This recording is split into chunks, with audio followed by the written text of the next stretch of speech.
Tidak serta-merta orang yang tidak melakukan ibadah seperti yang kita lakukan itu bisa kita kategorikan tidak sunnah.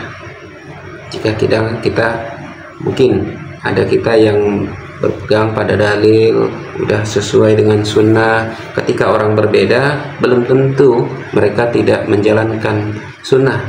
Bisa jadi mereka memegang dalil yang lain dan bisa juga penafsiran dalil yang sama menghasilkan ibadah yang berbeda.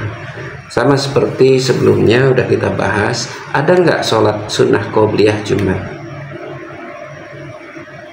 Sebagian berpendapat bahwa ada sholat sunnah qobliyah. Sebagian lagi berpendapat tidak ada sholat sunnah qobliyah.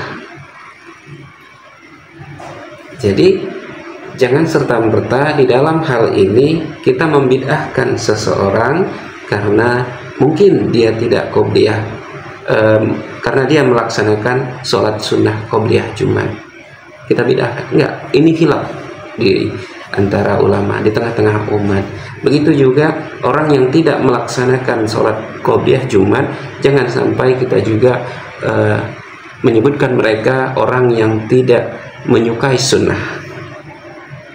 Karena Nabi SAW menyebutkan di Sahih Ibnu Huzaimah, itu dia ada di nomor hadis 197. Nabi SAW bersabda, barang siapa yang membenci sunnahku, maka ia tidak termasuk golonganku. Begitu juga perkataan bid'ah. Bid'ah ini sesat. Makanya ini keduanya akan berkumpul, akan bertemu di hari akhirat. Temunya gimana? Sama-sama termasuk kelompok orang yang tersesat. Sama-sama kelompok orang yang tidak akan berkumpul di telaga Nabi SAW. Sama-sama dalam kelompok orang yang tidak minum dari air telaga Al-Kautsar. Jadi orang yang membenci sunnah dan orang yang melakukan bid'ah sama-sama dalam kelompok ini. Mereka yang nantinya ketika akan berkumpul ke telaga akan ditarik, sehingga Nabi SAW berkata, ya ummati, ya ummati, ya Allah, mereka umatku, mereka umatku. Lalu dikatakan kepada Nabi SAW bahwa engkau tidak mengetahui apa yang mereka kerjakan setelahmu. Mereka ada yang melakukan bid'ah, mengada-ngadakan dalam hal agama, meninggalkan, membuat-buat ibadah baru selain yang diajarkan dan ditinggalkan berdasarkan dalil dari Nabi SAW.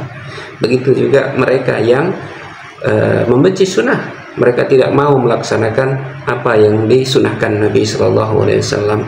Sama seperti halnya ketika ada sahabat yang datang ke rumah Nabi SAW. Mereka merasa bisa melakukan lebih apa yang seperti Nabi lakukan. Aku akan sholat sepanjang malam, aku akan tidak menikah, aku tidak akan makan daging dan lain sebagainya. Padahal Nabi SAW, Nabi menikah, Nabi sholat malam, Nabi juga tidur, Nabi juga menyukai kasurnya, Nabi juga makan daging. Sehingga Nabi SAW mengatakan, siapa yang membenci sunnahku, maka dia bukan golonganku. Dan kedua-duanya, baik ahli bid'ah maupun orang yang membenci sunnah, ini akan bergabung, tidak akan bergabung di telaga Al-Kautsar dan tidak akan minum dari air telaga Al-Kautsar. Mudah-mudahan kita terjauh dari orang-orang yang demikian dan perilaku ibadah-ibadah yang bid'ah maupun tidak menyukai ataupun membenci sunnah Nabi SAW. Semoga kita terhindar dari itu.